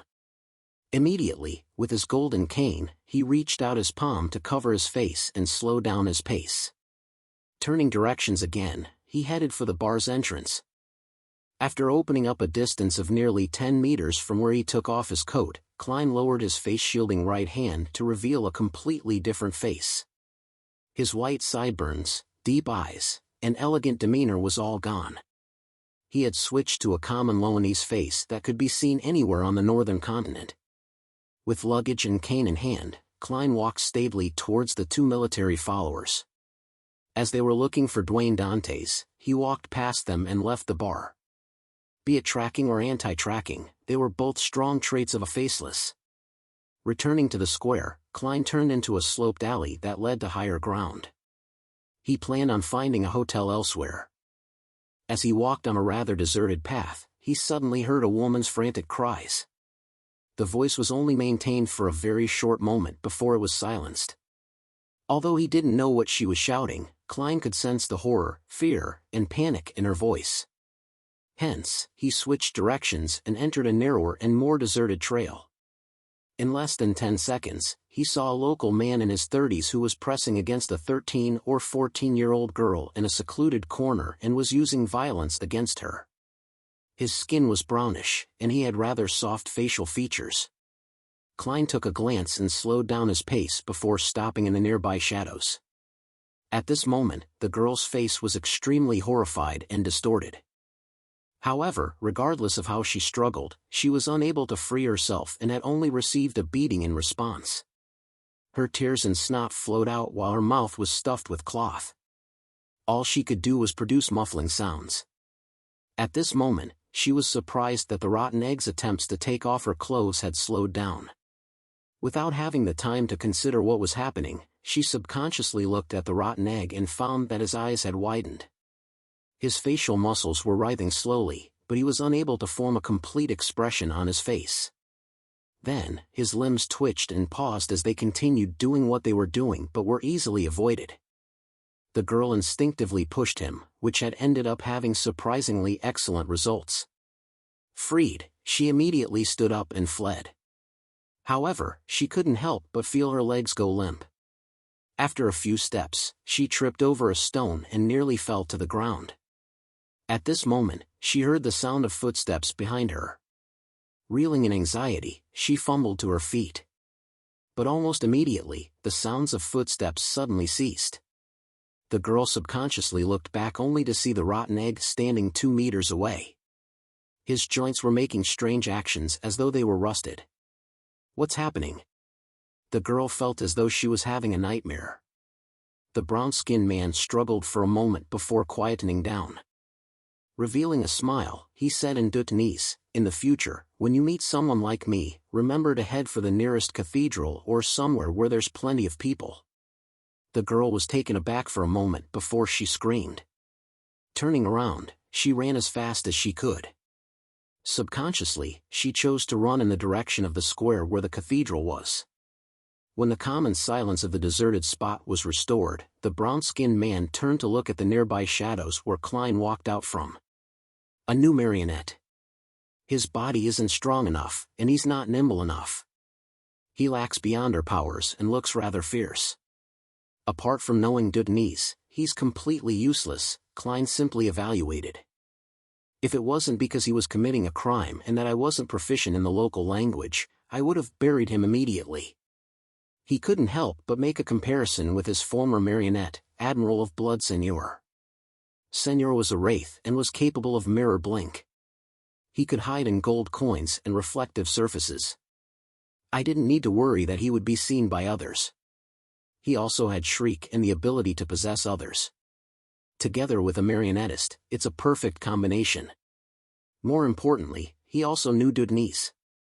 Comparing this marionette and him is like the difference between a penny and 42,000 gold pounds. I've no idea what his name is, and I can only use powers to sense some superficial thoughts. I have no way of obtaining deeper memories unless I encounter someone or something familiar. There would be a corresponding change in the spirit to release more information. I'll just call him Afu. Ah, no, that's too Chinese. Oaf it is. Klein rubbed his temples and sighed. He needed to leave the area with his new marionette, Oaf, before the girl led the clergyman over. Before long, with the help of his marionette's translations, he found an inn to stay in at the border between Klein City's flourishing and backward area. This place didn't need him to provide any proof of identity, even though Klein had already changed his appearance to that of a regular local. There's an even greater lack of administration management than the colonies at sea. Klein put down his luggage and threw most of the cash he brought with him above the grey fog, leaving only 50 pounds for his daily expenses. Meanwhile, having crossed the Berserk Sea, and without needing to be afraid of causing any further anomalies, he took down the copper whistle and iron cigar case from the mysterious space above the grey fog so as to make it easier for Mr. Azek to locate him. After finishing all of this and having had dinner on the liner, he had the spare time to seek out his second marionette. As for how he could find one, Klein, who didn't understand Klein City well enough, decided on using his traits as a seer and do so with mysticism means. With oath, he left the inn. Klein snapped a branch of a Donningsman tree and used it as a dowsing rod. With great familiarity, he used cogitation and muttered, "Location of my new marionette." In the silent environment, pairs of cold eyes seemed to pierce through the obstruction of the incorporeal and the corporeal and landed on the dowsing rod. The branch fell to the ground and pointed in a direction. After advancing forward a little, he did another divination and followed his new revelation. 7 to 8 turns later, he arrived at a steep staircase. This staircase was connected to many roads in Klein. One had to look up to see the top, and there was no one at all. The divination's revelation is pointing here. Why isn't there anyone here? The result isn't accurate because I didn't do a divination above the grey fog. But I'm already a sequence 5 marionettist. My divination abilities are definitely one of the best below that of high sequence beyonders. Klein frowned slightly as he surveyed the area, but he failed to find any targets. After some thought, he walked towards the staircase and sat in the shadows of the lowest step. He then waited in boredom despite a lack of confidence. After a few minutes, he stood up again and made Oaf sit where he was sitting. Then, Klein opened up a gap from him and hid 200 meters away in a hidden spot. Klein City. Lower Lip District. Leonard Mitchell and Daly Simone arrived at a nearby district with the Red Gloves team captain, Soest. With the night as cover, Soest emphasized the operation to all the members once again. Our target this time is Ulika, who's living at Unit 13. He's a rather important member of the Numinous Episcopate and is in charge of communicating with the different small teams in Backland. Although all our intelligence points to him not being a demigod, I have applied for a Grade 1 sealed artifact to be safe. Her Excellency, Goddess's Eye, is also ready to provide her assistance to us at any time. Also, most of the residents of this district are locals. We have to be wary of them also being members of the Numinous Episcopate. Chapter 908, Not Leaving Any Problems. Lower Lip District. 13, Canine Street. The plump Yulika was sitting on a sofa with his tiny dark brown eyes and skin. Wrapping a dried yellow tobacco leaf and 10 different kinds of southern continent herbs and spices together, he cut it into long strips. Then, he held his self-made East Balham smoke pipe in his hand and brought it close to the matchstick his subordinate had lit. The end blackened and curled as it glowed red. Biting at its end and taking a deep suck, Yulika slowly exhaled white smoke that was tainted with light blue hues. He looked at the visitor on the single-seater opposite him and said, "This is what a cigarette is. A real cigarette. The ones in the northern continent are only suitable for children." The person sitting on the single-seater was a man in his 40s. He had a high nose, blue eyes, and gentle facial contours. His black hair was thick and curly. His skin color wasn't too dark, but neither was it fair. He resembled a mixed blood between someone from Lowen and Balham. He chuckled upon hearing that as he replied in Duttonese, "Unfortunately, I have zero interest in any kind of cigarettes. Enzo, you don't know how to enjoy life at all." Before Yulika could finish his sentence, his powerful spirituality that was a result of his pathway had warned him of some danger. The way it suddenly came and appeared in such a pressing manner made Yulika instantly determine that the problem wasn't trivial. He had yet to leap away from where he was sitting when all he saw was darkness. It was as though he could directly see the night sky outside. A strong sense of sleepiness overwhelmed him as he felt a level of serenity from the bottom of his heart. Along Canine Street, be it the houses with lit lamps or extinguished lamps, it became abnormally silent at that very moment. It was as though no living being lived in them, or that everyone had fallen asleep at the same moment. At this moment, the snoring and slumped Yulika suddenly leaped up. His eyes wore the strange combination of a reverie and lucidity. Behind him, a nearly illusory girl with pale skin was stuck to his back at some point in time. This girl's eyes were bluish-green, and her lips were jet black. Her eyes were silently looking to the side, and her ghastly pale and translucent limbs had drilled into Yulika's body as though she was a spirit that couldn't be shaken off. Her existence brought a chill to his soul body, making Yulika barely resist his abnormal sleepiness as he broke free from the influence of a nightmare. Before Yulika could completely regain his lucidity, he instinctively rushed to the staircase. Extending his palms, he exerted strength towards the front as though he was pushing a door that didn't exist. In a blink of an eye, a difficult-to-describe bronze door covered in mysterious patterns appeared in front of Yulika. It wobbled and creaked before cracking open a gap. The gap led to an endless darkness. In it were indescribable eyes that watched the outside world. Meanwhile, large amounts of squirming and strange objects that were still unrecognizable surged wildly from the gap. Yulika was about to continue exerting his strength to open the door and cause the terrifying world behind him to descend upon Canine Street when he suddenly saw a pair of pale, translucent palms appear out of thin air. They passed through the deep darkness and pressed down on the interior of the door's gap. The palms didn't originate from anything. They weren't connected to a body, and the wrist was bloody. It was unknown who had severed them. Both parties exerted their strength as the mysterious bronze door stopped moving. It neither closed or opened further. High above Unit 13, Soist, who was already a spirit warlock, was floating in midair thanks to an invisible force. His hands carried a sundial made of gold as he slowly raised it high. When the golden sundial was finally raised above Soist's head, its resplendent glow flowed out and quickly outlined and became one. Suddenly, another sun seemed to appear in midair, directing all the light and heat at 13, Canine Street. None of that caused any damage as they penetrated through the building and landed above the bronze door, enveloping Yulika who was standing in front of it. Yulika instantly grimaced in extreme pain as the pale and nearly translucent girl let out a shrill scream, but it was stopped by the sunlight and drowned by the onslaught. She warped and quickly evaporated, producing wisps of black gases that dissipated into the sea of light. There wasn't a single spot inside the building that remained dark. After the sunlight faded, the indescribable bronze door had already vanished. On the ground was a black swollen corpse that was effusing pale yellow oil stains. With a boom, the corpse tore apart as a thin, tiny figure leaped out from inside. This figure had identical looks to Yulika, but its skin was raven black as though it was stained in ink. The surface of its body that stood at a height of around 1.2 to 1.3 meters had sticky pus flowing across it. The moment he appeared, he dashed for the staircase with a ludicrous speed. Burrowing into the cellar, he opened a secret trapdoor he had prepared in advance as he dashed forward as fast as he could.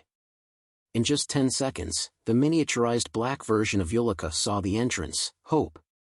He didn't lower his guard as he gently clenched his right fist, producing about 8 transparent illusory figures from his body. They were of all kinds of shapes and sizes, as though they were an abomination that fused the characteristics of humans, plants, and certain animals. Some held Yulika's arm, others lifted his feet as they took off in flight. Right on the heels of that, a mechanical switch was shifted. Gears started rotating as the exit door flung open, leading to a silent and dark street corner. Further ahead were streets that stood on lower ground, and on the 2 sides of the streets were rows of houses. They appeared like the sea that churned with the light of the crimson moon. Yulika was just about to use the help of spirits to fly out of the secret passage and disappear into the other districts of Klein City when his eyes reflected a foggy lake. The lake shimmered with light, producing a tranquil beauty. In the middle, concentric circles rippled out as beautiful and illusory figures floated up. This was a powerful type of spirit. Human legends often deemed it the goddess of the lake. Many a time, the strength of a spirit guide depended on the deceased or a natural spirit they found and controlled. It was the same with spirit warlocks. However, the inclination for spirit guides were the deceased, while for spirit warlocks, they were better at controlling natural spirits. At this moment, the strange transparent figures around Yulika uttered a monotonous sound of horror. Throwing away the arms and legs they were carrying, they drilled into the thin pitch-black body like the wind. With a crash, Yulika fell to the ground, but he didn't feel any pain, which was a result of intense sleepiness assaulting him. It made him fall asleep without realizing it. At the exit, Daily Simone, who was wearing a spirit medium robe, with her face made up with blue eyeshadow and blush, walked out of some unknown location. Looking at the 1.2-meter-tall Yulika, she said, "The deceased spirit he fused with is very strange. If it doesn't use a living human's body as a house, it will quickly dissipate. We need to make every second count in order to obtain information." In the shadows beside her, Leonard Mitchell walked out. He looked at Daily Simone in surprise and said, "Aren't you a spirit guide? How do you control a goddess of the lake? Aren't you a poet? Why don't you write poems?" Daly snapped back. On the other end of the street, on a gentle cliff, a figure quickly moved downwards with the protruded pieces of rock, quickly landing in the shadowy corners of Jaw Street below him. His skin was light-colored and his eyes were blue. He had thick raven-black hair that curled slightly. He was none other than Enzo, who had been a guest at Yulika's place at Lower Lip District's 13, Canine Street. Enzo wasn't a member of the Numinous Episcopate.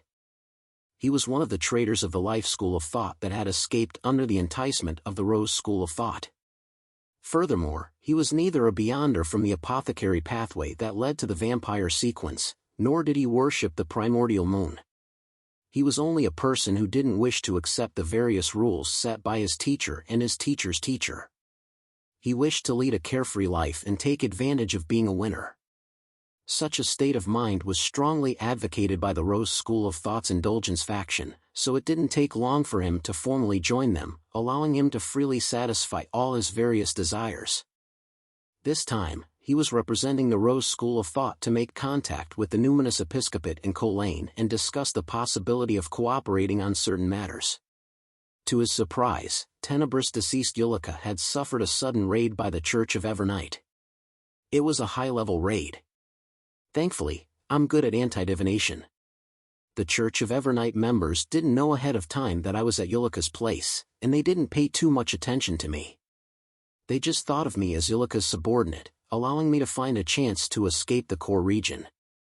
Besides, that sunlight mainly purifies objects with the power of death, evil, and corruption. It didn't deal much damage to me. That's likely a demigod-level attack. Enzo walked to the shadows in the street and couldn't help but recall what had just happened. After fleeing quite a distance, he turned to look behind him and discovered no one was chasing him. He immediately heaved a sigh of relief and chuckled. A winner is a winner, the eternal winner. Enzo recovered his usual confidence as he proceeded down the street with a smile. Then, he turned to his left and quickly moved down the stairs. It was a steep and long staircase that reached many lower-level streets. In the vicinity of Canine Street, Soest suddenly opened his eyes and said to Leonard and Daily Simone, "There was a man named Enzo at Yulika's place. He's a member of the Rose School of Thought and doesn't have a low sequence. He probably enjoys quite an important position. You are to quickly search the surroundings and see if you can find any traces of him and try to capture him successfully. Don't leave any problems behind." As for the other Red Gloves and the local Nighthawks, they either had to capture the remaining Numinous Episcopate members or were already capturing them in dreams. They hoped to obtain first-hand news as quickly as possible. Only a few were left behind to watch for any accidents and protect their companions. "Yes, Captain Soest." Leonard didn't hesitate to agree. Daly grabbed at the wind and cupped her hand to her ear. After listening for 2 to 3 seconds, she said, "The little guys around here tell me that someone did escape via the cliff." Chapter 909, Serving Good Luck. On the steep and long rocky staircase, the crimson moonlight illuminated its midsection, leaving rather thick shadows along its sides. Enzo was like a normal pedestrian at night, walking a little anxiously but without showing any signs of being flustered.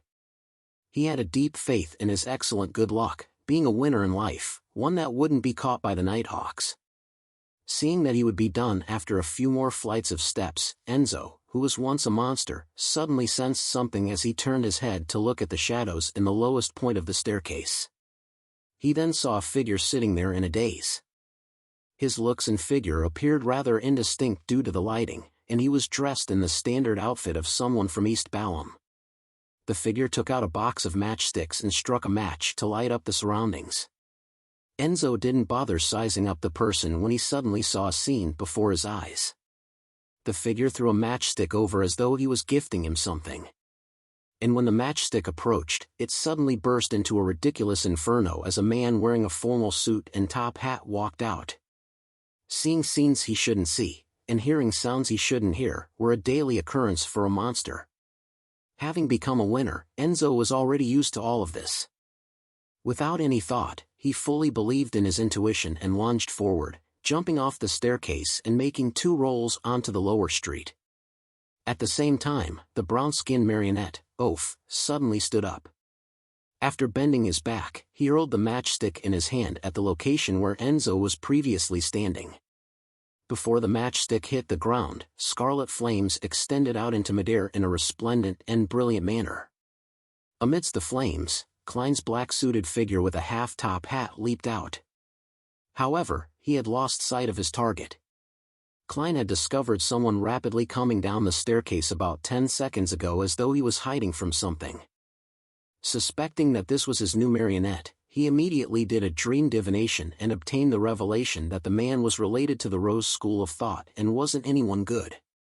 With such a result, Klein didn't hesitate to take action. Unfortunately, due to the lack of time, he didn't have the time to use Paper Angel, which had been recorded in Creeping Hunger, to interfere with the target's spiritual intuition, and as a result, it made his ambush fail. At this moment, Oaf had already left the final flight of steps on the staircase. He was running with large strides towards Enzo, who had just stood up. Enzo's mind stirred. Without dodging, he nimbly turned his body to the side, avoiding the ordinary attack. Then, he drew his gun and quickly aimed. With a bang, he shot Oaf's chest. As blood gushed out, Oaf staggered for a moment before collapsing. His breathing rapidly weakened. Klein took this brief opportunity as his body vanished, phasing right in front of the target to block his escape route. Enzo seemed to have an inexplicable strange premonition. He immediately tightly shut his eyes. He didn't know why he did so, but as a mid-sequence beyonder of the fate pathway, believing his intuition was an instinct. Immediately after that, Enzo frantically switched directions. Attempting to rely on his spiritual intuition, he rushed into another street, but at this moment, the man in the suit who didn't have any outstanding features appeared in front of him again.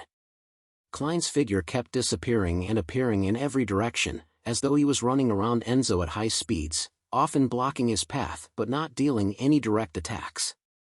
Whether he used beyonder powers or not, it made Enzo face a figure wearing a black suit and half-top hat no matter where he turned to. For an instant, Enzo with his eyes closed even imagined that he was facing a group of enemies instead of one enemy. A traveler was often able to create the effect of being besieged.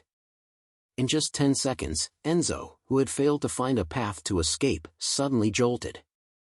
His actions instantly slowed down as his mind and joints seemed to be injected with glue. Traveling works well with a marionettist as well. While Klein was phasing around, he kept maintaining a distance of 10 meters from Enzo.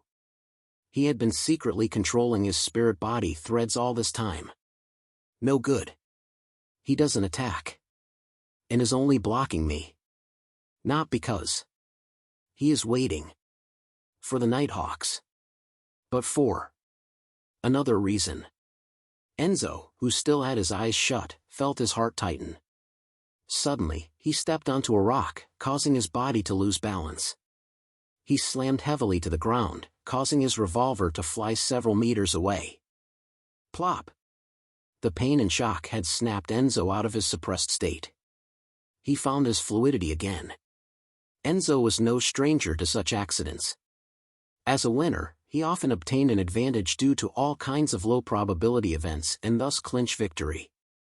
Without hesitation, he was just about to dash towards the end of the street to his side and flip over the fence to jump into the sea, allowing what fate had arranged for him to escape his predicament when another scene flashed in his mind. In it, he was breaking out into a coughing fit, to the point of not being able to stand up or open up his stride. Ailments. The enemy can infect me with ailments. He isn't attacking me and is simply blocking my escape route in order to keep me in this area, thus, infecting me with ailments in an unnoticeable manner. Enzo's heart skipped a beat as he suddenly felt a strong sense of delight. The green essence ring he wore came from a believer of the primordial moon. Upon activation, it could easily treat any ailments or injuries that weren't too serious. This is luck. Enzo pretended to not discover the infectious ailment in the air. Exerting strength in his palms, he lunged forward and followed his predetermined route towards the fence at the end of the street. Moments after he took 2 steps, he suddenly coughed and involuntarily slowed down. His coughing didn't quell like usual. Instead, it was worsening as though he was about to cough out his lungs. Klein's figure flashed and appeared behind the target while he maintained 10 meters from him. At this moment, Enzo spread his arms and allowed invisible waves to ripple out of his body. It was like a pure psyche storm that swept all spirit bodies in the vicinity, bringing with it an intense sense of drowsiness and calamity. Klein similarly had a premonition for danger. The moment Enzo spread his arms, his body had already vanished from his spot and had appeared in the midsection of the steep staircase. Still having his eyes closed, Enzo realized that he didn't receive his desired effect. He immediately abandoned the idea of escaping after finishing his target. He continued running towards the fence at the end of the street. He had a hunch that if he stalled a little longer, a number of Nighthawks would catch up to him, making the situation more chaotic. And as a former lucky one and a winner, the more chaotic a situation, the higher the chances of him escaping. At this moment, as he had repeatedly changed directions while running blindly, he once again passed by Oph, who had been shot in the chest. On Oph's left finger was a golden ring with an inlaid ruby. A sanguine beam flashed from the beam as Oph's injuries began recovering. He bounced up and widened his mouth, biting down on Enzo who was running past. His tongue seemed to lose substance as it transformed into a blob of flesh and blood. Flower of blood. Oph wore the flower of blood ring which Klein had obtained from Mr. X. It could randomly allow the wearer to abandon any rationality in order to become a beast. On the other hand, it could allow the wearer to control their body at a deeper level. As long as they didn't suffer from instant death or become completely purified, they could heal from any kind of injury. At the same time, it also came with flesh and blood magic. It was a mystical item that was very suited for marionettes. Before Klein came out to seek a new marionette, he didn't know which pathway or sequence his target would be. Therefore, to make well-rounded preparations, he made oath with a flower of blood ring. This way, he could direct a play of him being the main assailant with the marionette as the secondary assailant, but in fact, it was the exact opposite. Just as Enzo ran past Oaf, he felt a stabbing pain in his knee as though his previous fall had given him some light injuries. The moment this thought flashed across his mind, he hurriedly crouched down and felt a figure fly past his head. It missed. Oaf's sudden attack still failed to be effective against a winner. Enzo was just about to smile and run again when he suddenly had a premonition. He subconsciously curled up and protected his vital spots. At the same time, Oaf suddenly swelled up and silently exploded. Flesh and blood formed a storm, sweeping through a rather large area in the vicinity, hitting Enzo again and again. One of the preparations Klein had done was to use a power of creeping hunger after its mutation. He had planted a flesh bomb in his marionette's body. With a clank, the golden ring with an inlaid ruby landed on the stone slabs in the street. Klein's figure flashed to Enzo's side. He raised his left palm and made his palm pitch black. As though they were formed of granules, he said a word filled with evil and corruption, slow. Thanks to his luck, Enzo had avoided most of the damage. His lightly injured body suddenly turned still as his struggling actions slowed down. His curled pose changed bit by bit. Right on the heels of that, he opened his eyes due to the pain, and a figure wearing a black suit and half-top hat was reflected in his eyes. Ah! Enzo let out a tragic cry as he raised his hands to cover his eyes. Streams of blood seeped out from the gaps in his fingers. Monster? Looking at his writhing target, Klein pricked up his brows. He continued controlling the spirit body threads and quickly achieved initial control. This time, there weren't any accidents that broke the subsequent procedure. In a half-crazy state with scales growing from his body, Enzo was powerless to resist. Klein rather smoothly deepened his control. Time ticked by when Enzo suddenly stood up and converged the protruded snake-like scales. He pressed his hand to his chest and bowed at Klein. Then, he walked to the side and bent down to pick up the golden ring with the inlaid ruby. Wearing it on his left hand's index finger, it matched the emerald ring on his other hand. Klein held back the urge of looking at himself with his new marionette. He got Enzo to clear up the scene of the remnant flesh and any traces left behind. After doing all of this, he walked into the shadows with his marionette and quickly vanished. Chapter 910, Monster Pathway. A few minutes later, Daly Simone and Leonard Mitchell, who had repeatedly made errors in judgment, finally arrived at the top of the steep staircase. They proceeded down the steps at a very slow speed, cautious of their surroundings, and they were ready to enter combat at any moment. However, they failed to encounter any abnormalities even when they reached the bottom of the flight of stairs. They didn't even find any useful clues. Daly grabbed onto the wind, cupped her hand to her ear, and listened carefully. A few seconds later, she looked around her and said, "There was a gunshot. A weapon once dropped around the street bend. That man named Enzo is dead." "Who did it?" Leonard asked in surprise. From his point of view, due to the repeated failures they had encountered, Enzo had easily escaped their pursuit. The possibility of a Rose School of Thought monitor silencing him and wiping away any clues was zero. If that were the case, who could have killed that Beyonder who was suspected to be a Sequence 5 or 6? It needed to be mentioned that the Red Gloves had used a sealed artifact to implement anti-divination before they carried out tonight's operation. It was unlikely for anyone to predict it ahead of time and wait there to hunt the escaping Enzo. Daly shook her head. Those little guys didn't see anything. It's likely a Beyonder who's good at anti-divination. Perhaps it's Enzo's enemy, and they had been planning to act tonight. She simply offered a guess of hers, and the duo began independently searching the nearby streets to see if they could find any missed clues. Taking this opportunity, Leonard circled to a fence in a particular street. Suppressing his tone, he asked, "Old man, did you discover anything?" Inside him, Pallas Zoroast replied after 3 seconds, "You should have heard a tragic scream and had used that to correct the direction of your pursuit effort." It was let out by Enzo. He had apparently seen something extremely terrifying and indescribable, something that could directly cause damage and corruption to his soul body. Leonard was taken aback for a moment. He narrowed his eyes as he repeated softly, "Extremely terrifying and indescribable." Inside the inn, Klein teleported back with his new marionette. He then made his marionette stand to his side as he sat down. As he sized up his marionette, he sighed. A beyonder of the monster pathway. But he's still inferior to Senor. There's no way for him to hide in a gold coin for ease of transport. I can only let him follow beside me. From his beyonder sequence, he isn't a core member of the Rose School of Thought, but his sequence isn't too low. Some importance must have been placed on him. That also means that if I don't disguise him, it's very easy for me to be targeted by the Rose School of Thought. On the contrary, I can probably use him as bait to fish for another wraith. When the time comes, he can walk alone while I hide 200 meters away to wait for the bait to be hooked. No, I can't. I mustn't let greed get to my head. The southern continent is where the Rose School of Thought is active. Once I expose my location, with how much importance the Mother Tree of Desire places on me, not only will a saint come, even an angel might appear.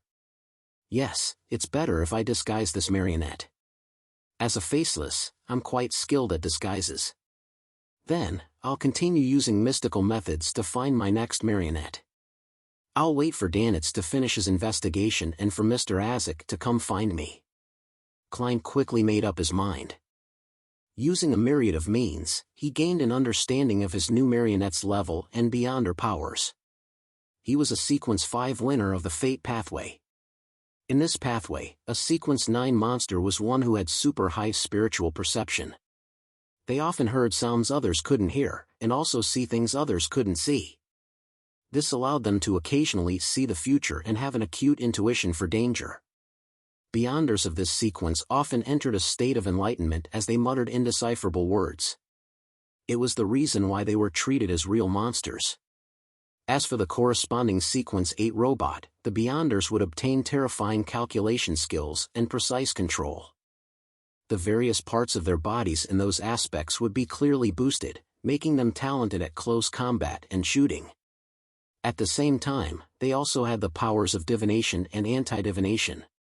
Sequence 7 was named Lucky 1 or Lucky. Beyonders of this level frequently encountered lucky events in their daily lives, like finding money on the street, having enemies miss shots aimed at them, getting dice rolls as they wished, and having women they liked to also like them back. However, their luck wasn't fixed and would fluctuate. At times, they were especially lucky, and at other times, they were no different from an ordinary person. Therefore, it wasn't something that could be relied upon, and one had to temper one's expectations. Sequence 6 was Calamity Priest. On the one hand, Beyonders could passively suffer all kinds of calamities, but they could foresee it and make preparations to eliminate or mitigate the effects. On the other hand, they would actively attract different kinds of calamities, affecting a target and enemy as a result. Then, using one's advantage of being lucky, avoid most of the danger and attack during the chaos. To put it simply, they could pull their opponents into a situation where they could take advantage of their strengths the best. Of course, many Calamity Priests could use the dangers of their own passive encounters to attack their enemies. Meanwhile, Calamity Priests could create psyche storms. Using their spirituality that surpassed that of other pathways, they could directly affect their opponents' soul bodies, causing them to feel dizzy and lost. If a Calamity Priest's enemy entered such a state, they were extremely prone to making errors. It caused the calamity to snowball and eventually devour them. And at Sequence 5 winner, Beyonders could control their luck to a certain extent. they could use their own temperance to accumulate large amounts of luck.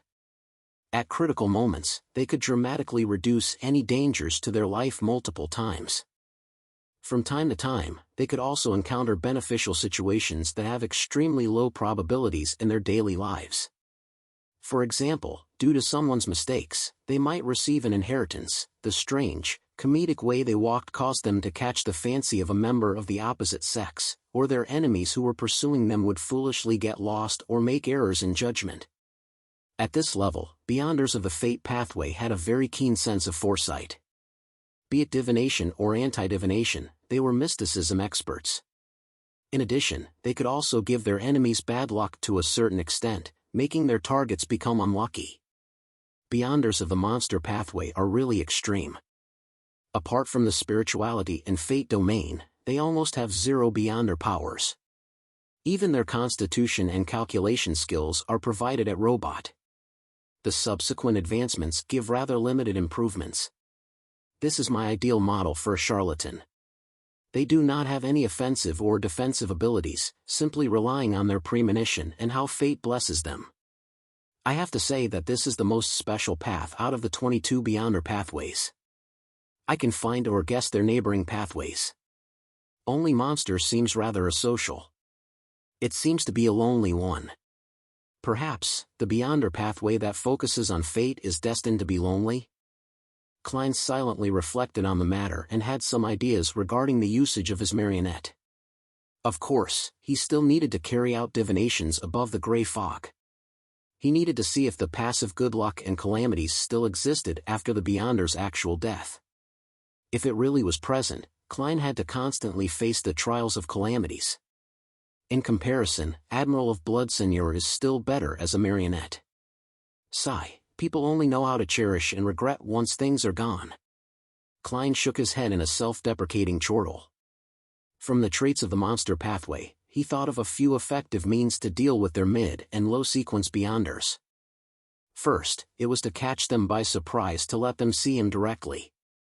They would directly see the gray fog or other images, causing them to suffer a catharsis of the mind and receive damage to their bodies, pushing them to the brink of losing control.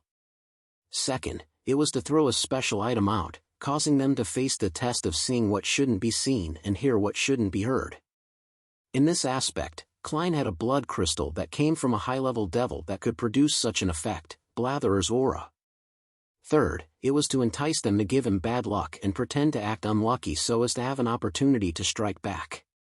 Amidst his thoughts, Klein made the marionette empty his pockets, producing £35 10 solely 7 pence and a leather wallet.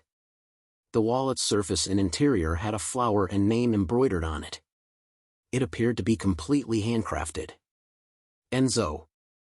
Whether that's your name or not, your name is Enzo. Klein shot a glance at his marionette as he moved his gaze down to the golden ring with the inlaid emerald on his right hand. Via divination, he learned that the ring was named Green Essence. It had one effect: treat any ailments or injuries that weren't too serious. And it was precisely because of this that its negative effects were trivial, it only attracted mosquitoes. Thankfully, I'm not the one wearing it. Monster pathway Beyonders don't seem to wear many mystical items. Even if they do, they will wear one or two rather low-level ones. This is a requirement of fate? Klein retracted his gaze in thought and looked at Enzo, who was staring at the wall. He had an urge grow within him. He wished to use his monster pathway marionette to look at himself. He wanted to know what was so special about him. Will this be very dangerous? I'll lose control as a result even if I'm seeing myself? No, back in Tingen City, Adamasol had also looked straight at me without being a sequence 9. The only thing that happened was having his eyes bleed and be in a state of pain for a while. Although I have improved drastically from then, Winner Enzo didn't directly break down when he saw me just now.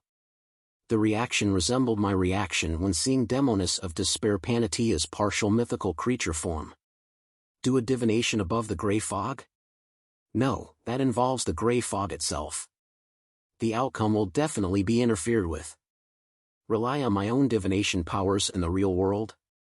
Klein took out a gold coin and let it run through his fingers. After a while, the gold coin bounced up and fell down into Klein's palm.